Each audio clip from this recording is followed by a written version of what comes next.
ఓహ్! కొత్త తోటలో కూడా ఇంత ఎక్కువ పువ్వులు వస్తుందని నేను ఎప్పుడు అనుకోలేదండి. ఇది నాటి 2 ఇయర్స్ అవుతుంది ఈ మొక్కలు. చూడండి ఎంత ఎక్కువ పువ్వులు వచ్చినాయో. ప్రతి జిడ్డకు వచ్చింది. ఇలా 2 ఇయర్స్ నాటిన మొక్కలకే ఇంత ఎక్కువ వస్తాయి. అలాగే పెద్ద తోట ఉన్న వాళ్ళ పరిస్థితి ఏంటో. పెద్ద తోట ఉన్న వారికైతే ఇంకా ఎక్కువ వస్తుంది. చూడండి కొత్త తోటకి ఎంత ఎక్కువ వచ్చిందో. చూడండి చిన్న చిన్న మొక్కలు కూడా చాలా ఎక్కువ కాపీ పూలు అనేది వచ్చిన్నది.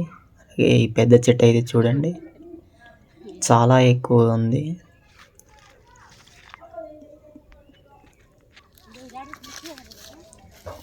చూడండి చిన్న చిన్న మొక్కలను కూడా ఎంత బాగా వచ్చిందో. ఇదైతే ఫ్రెండ్స్ నా చేతుల మీద నాటిన మొక్క అండి. కాఫీ మొక్కగా ఉన్నదాన్ని ఉంచాను. ఇప్పుడు ఆ మీదకు నాటాలి వర్షాకాలంలో. ఆ మొత్తం వచ్చింది కాఫీ పువ్వులు.